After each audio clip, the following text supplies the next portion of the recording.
Baltimore, 1933.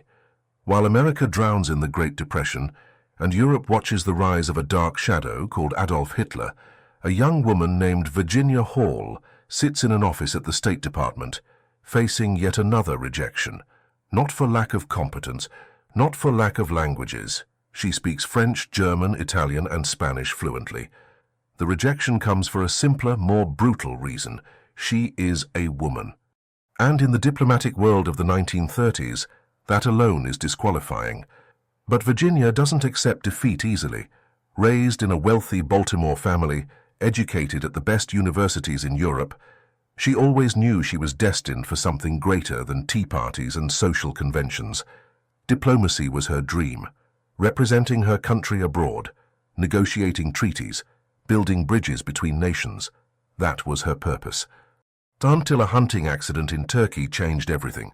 December 1933, a shotgun blast, a wounded leg, an infection that spreads like poison.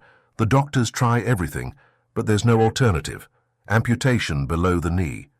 When Virginia wakes up from surgery, she finds herself with a wooden prosthetic she ironically names Cuthbert. To many, this would be the end. For Virginia Hall, it's just another obstacle in a life that has taught her to never surrender. She returns to the State Department with renewed determination. Surely now, with her experience in Europe, her linguistic abilities, her resilience, they would see her value. But the answer is always the same. No. The official reason changes. Budget cuts, lack of vacancies, bureaucratic issues. The real reason remains unspoken. A disabled woman has no place in the world of diplomacy. What the State Department bureaucrats don't understand is that they're not crushing a dream. They're forging something far more dangerous.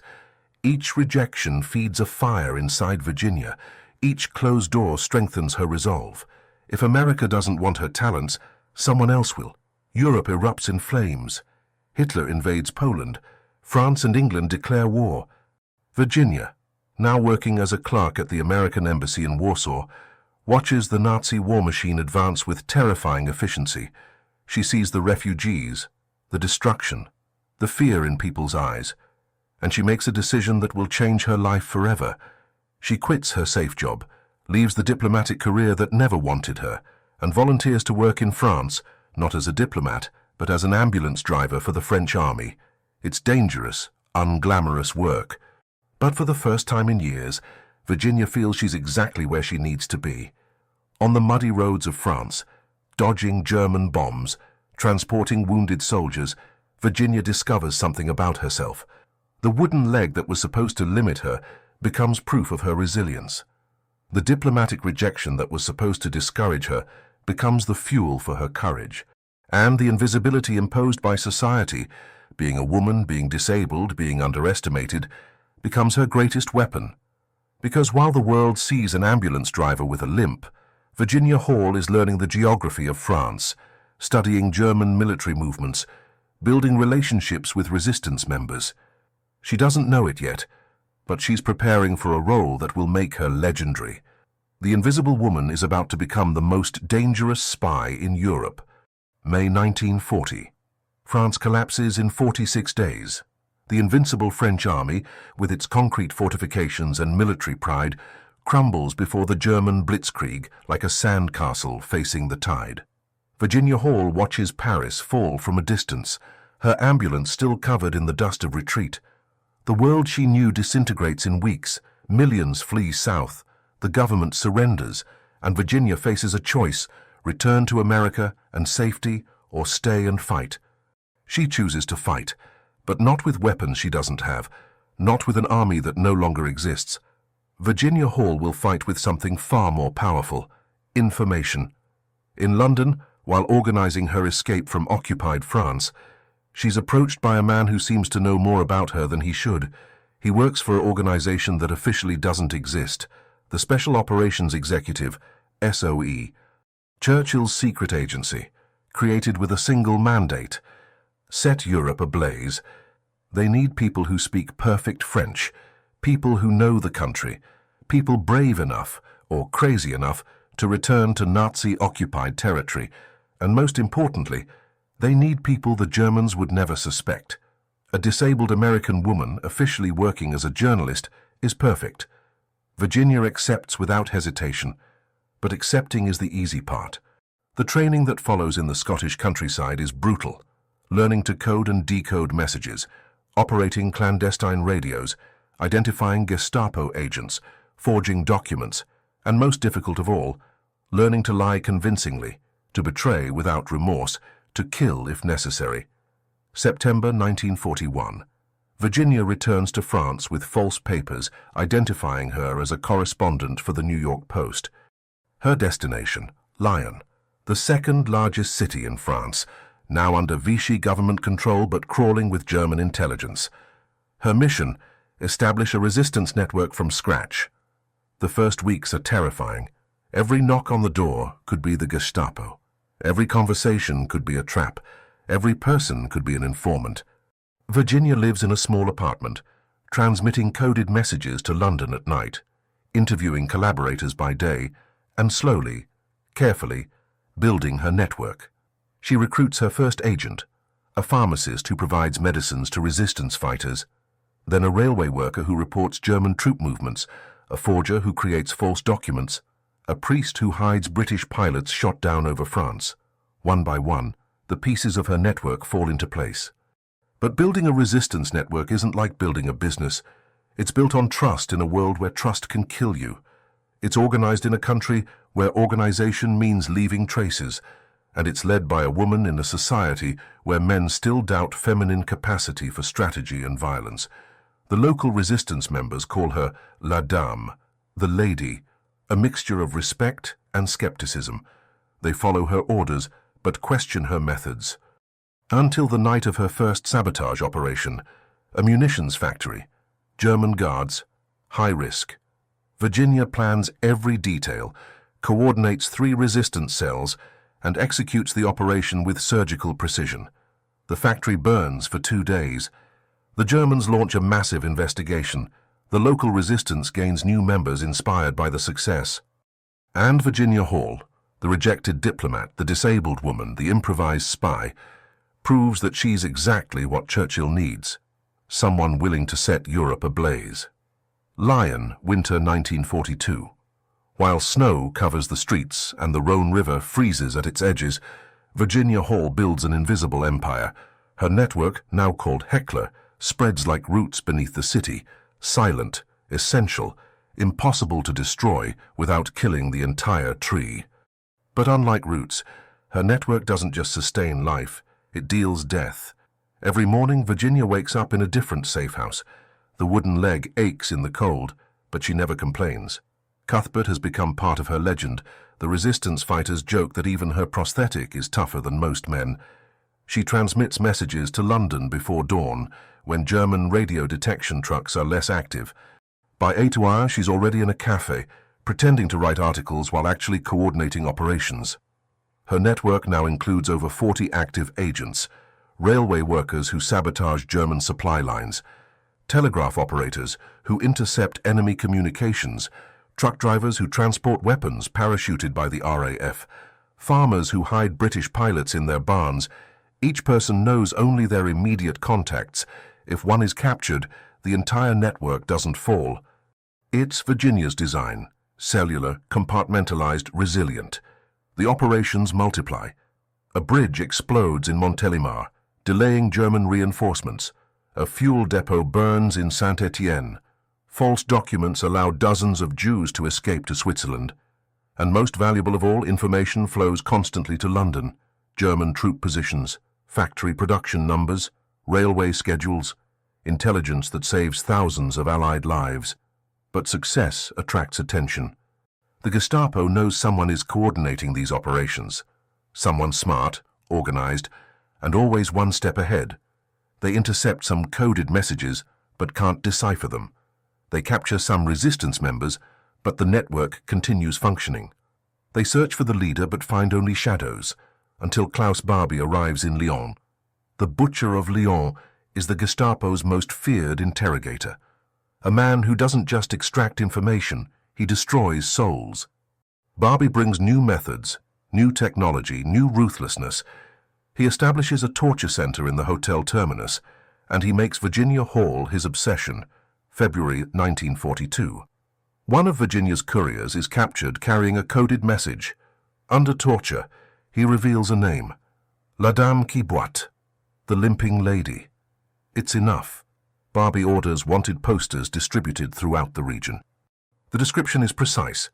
American woman, approximately 35 years old, speaks perfect French, walks with a noticeable limp. Virginia sees her own face on a wall near the train station. The price, 50,000 francs, dead or alive. Her agents beg her to flee. London orders her to return immediately, but Virginia refuses. There are operations in progress, pilots waiting for evacuation, weapons shipments to coordinate. She can't abandon her network now, at the moment when it's most effective. She changes her appearance, dyes her hair darker, wears heavier clothes to disguise her limp, moves safe houses every night, but she knows it's temporary. Barbie is closing in. His agents are everywhere. The Gestapo raids increase. 3 of her best agents are captured in a single week. On a freezing November morning, Virginia receives the message she's been dreading. Barbie has declared publicly that she is the most dangerous of all Allied spies. We must find and destroy her. The Invisible Woman is now the most wanted person in France. November 1942. The trap closes around Virginia Hall like iron jaws. The Gestapo raids her last known safe house 3 hours after she leaves. They arrest the landlady, torture her for information she doesn't have, then execute her as a warning. Barbie's men are no longer hunting a ghost. They're hunting with the precision of wolves who've caught the scent of blood. London sends an urgent message: evacuate immediately. Your cover is completely blown. Every hour you remain increases capture probability. But evacuating from occupied France isn't a matter of catching a train to the border. The Germans control every station, every checkpoint, every road. The only escape route is over the Pyrenees Mountains into Spain. In winter, on foot. For anyone, it would be a brutal journey. For a woman with a wooden leg, it seems impossible. Virginia destroys her codes, burns her documents, says goodbye to her network without telling them she's leaving forever. Some of these people she'll never see again. Some will be dead within weeks, but she can't think about that now. Survival requires cold calculation, not sentiment. She travels south disguised as an elderly peasant woman, carrying nothing but a small suitcase and fake Spanish papers. The train journey to the Pyrenees border takes 2 days. 2 days of constant vigilance, of German soldiers checking papers, of collaborators watching for suspicious travelers. Every time a Gestapo officer approaches, Virginia's hand moves to the cyanide pill hidden in her coat. Capture means torture. Torture means betraying her network. She won't allow that. She reaches the mountain village where her guide waits, a Basque shepherd who's crossed these peaks dozens of times. He looks at her wooden leg with undisguised skepticism. "You'll never make it," he says bluntly. The climb takes 2 days in good weather. There's snow, ice, German patrols. Turn back while you can. Virginia responds in perfect Basque, a language she learned specifically for this moment. "I didn't come this far to turn back. We leave tonight." The crossing begins at midnight. The temperature drops to -15 degrees Celsius. The path isn't really a path, it's a series of rock faces, frozen streams, and snow-covered slopes at angles that seem vertical. Virginia climbs using a walking stick, her wooden leg slipping on ice, her real leg cramping with exhaustion. Every step is agony. Every hour feels like 10. The guide moves ahead, impatient with her slow pace. But Virginia never asks to rest, never complains. When Cuthbert's leather straps cut into her skin until it bleeds, she binds the wounds with strips of cloth and continues. When they hear German patrol dogs in the valley below, she freezes motionless in the snow for an hour until the danger passes. Halfway up the mountain, a blizzard hits. Visibility drops to 0. The guide wants to wait it out in a cave, but Virginia knows waiting means freezing to death or being discovered. "We keep moving," she insists. They climb blind, following only instinct and the slope of the ground. On the second night, exhausted beyond endurance, Virginia sends a coded message to London via a resistance radio operator at the base of the Spanish side. "Cuthbert is being tiresome, but I can cope." London, not understanding the reference to her prosthetic leg, responds with concern. If Cuthbert is giving you difficulty, have him eliminated. Virginia reads the message and laughs, perhaps the first genuine laugh in months. Even in her darkest moment, humor survives. At dawn on the third day, she crosses into Spain, December 1942. Freedom lasts exactly 3 hours. Spanish border guards arrest Virginia for illegal entry, confiscate her forged papers, and lock her in a prison cell that smells of mold and despair.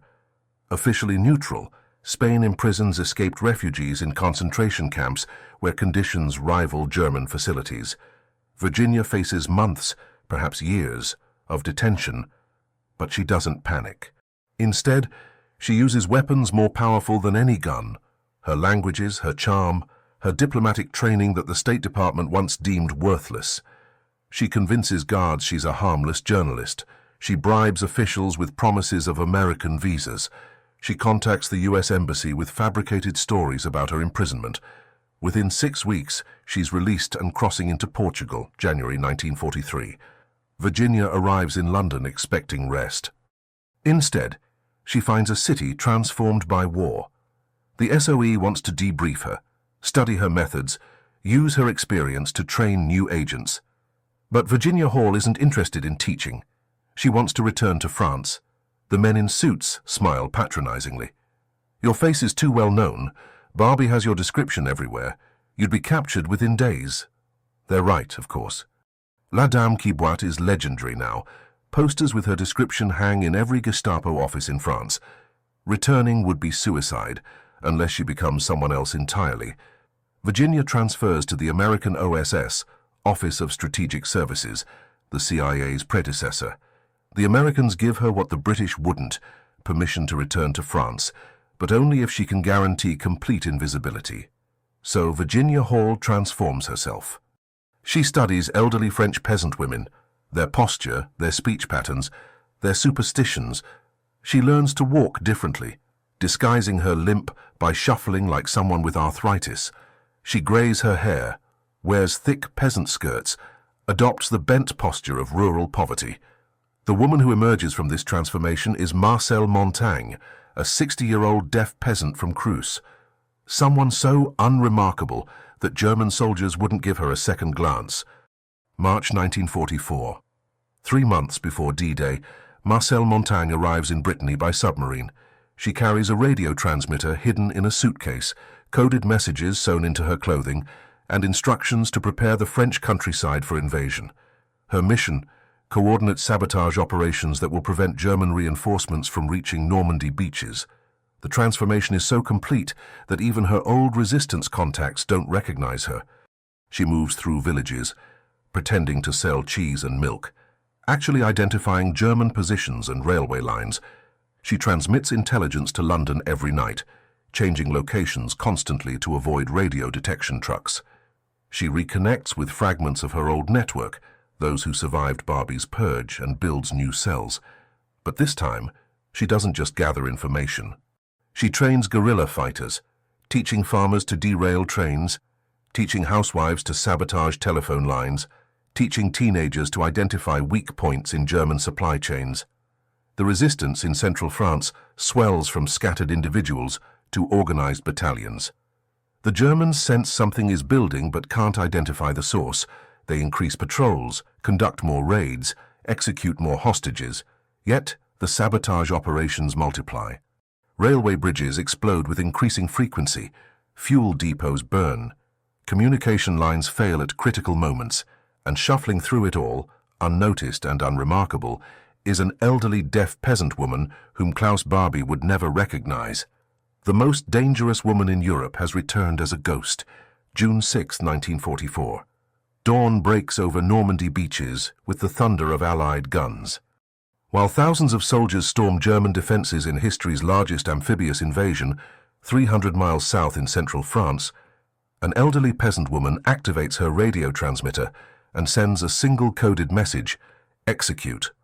Across the French countryside, Virginia Hall's network explodes into action.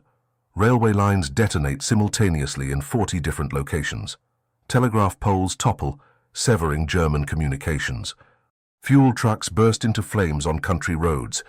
German commanders scream orders into dead telephone lines, trying desperately to mobilize reinforcements that cannot move. The 2nd SS Panzer Division, Das Reich, stationed near Toulouse, receives orders to rush north and crush the Normandy invasion. It's a journey that should take 3 days. Virginia's saboteurs turn it into 17. Every bridge they cross has been weakened. Every intersection hides resistance fighters with stolen weapons. Every mile costs blood and time the Germans don't have. By the time Das Reich reaches Normandy, the Allied beachhead is unbreakable. Historians will later estimate that resistance sabotage prevented 4 German divisions from reaching the invasion zone during the critical first week. How many Allied lives were saved by those delays? 10,000? 20,000? The numbers are impossible to calculate. But Virginia doesn't think about numbers, she thinks about faces. Pierre, the railway worker captured and hanged in Lyon's public square. Marie, the forger shot during a Gestapo raid. Jacques, the radio operator who transmitted until the moment they broke down his door. Her network paid for victory with blood. As Allied armies advance across France, Virginia moves ahead of them, coordinating resistance uprisings in town after town. In Le Chambon-sur-Lignon, her fighters liberate the village before American troops arrive. In Cornedalier, they capture an entire German garrison. The pattern repeats dozens of times. By the time official liberation forces reach these towns, the swastika flags are already burning. September 1944, Paris is liberated. De Gaulle marches down the Champs-Élysées. Crowds celebrate in streets still stained with recent fighting. Virginia Hall watches from a distance, dressed once again as Marcel Montaigne, invisible among celebrating peasants. No one knows who she is. No one recognizes the woman whose networks helped free a nation. The OSS summons her to Paris for debriefing. Generals want to meet her, thank her, understand how one woman accomplished what seemed impossible. But Virginia refuses public ceremonies. She agrees only to a private meeting where General Donovan pins the Distinguished Service Cross on her chest, the only civilian woman to receive America's second highest military decoration during World War II. The French government awards her the Croix de Guerre. The British give her an MBE, Member of the Order of the British Empire. But all ceremonies are private, all citations classified. Because even in victory, Virginia Hall remains what she's always been, a spy whose greatest weapon is anonymity. Klaus Barbie, the butcher of Lyon, escapes to South America. He'll live free for decades, protected by corrupt governments and Nazi sympathizers. This injustice burns in Virginia's heart, but she says nothing publicly.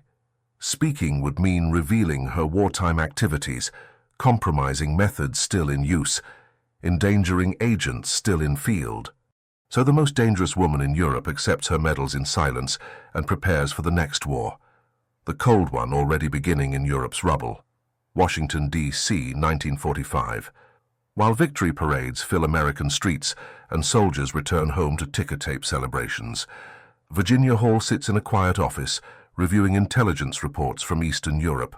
The war against fascism is over. The war against communism is beginning. And America needs experienced operatives who understand that real power operates in shadows, not spotlights. The OSS transforms into the CIA, Central Intelligence Agency, and Virginia Hall becomes one of its first female operations officers. But the bureaucrats who rejected her diplomatic career in the 1930s haven't disappeared. They've simply changed offices. Now they question whether a woman, even one with her wartime record, belongs in intelligence work during peacetime. The arguments are absurd but familiar. Intelligence requires physical fitness. How can someone with a wooden leg operate effectively? Fieldwork demands masculine authority. How can a woman command respect from foreign agents? The Cold War is different from World War II. Resistance networks aren't the same as penetrating Soviet intelligence. Virginia listens to these objections with the patience of someone who's heard every possible excuse for exclusion. She doesn't argue. She doesn't defend herself. She simply continues working, proving her value through results rather than words. Her first Cold War assignment, training new agents in the art of building networks behind enemy lines. The young men who attend her classified lectures have no idea who's teaching them. They see only a middle-aged woman with a limp, speaking in monotone about dead drops and coded messages. They don't know she's teaching them methods she developed while Klaus Barbie hunted her through occupied France. Some students dismiss her. Others pay attention and survive their first assignments because of lessons learned in her classroom. Virginia doesn't care which category they fall into. She teaches what she knows and lets results speak for themselves, but teaching isn't enough. Virginia requests field assignments. Operations in France, operations in Italy, anywhere she can use her languages and experience. The CIA refuses. Too risky, too visible. Her wartime fame, even if classified, makes her a potential target. She's more valuable training others than risking capture herself. It's a different kind of rejection than the State Department's, but it cuts just as deep.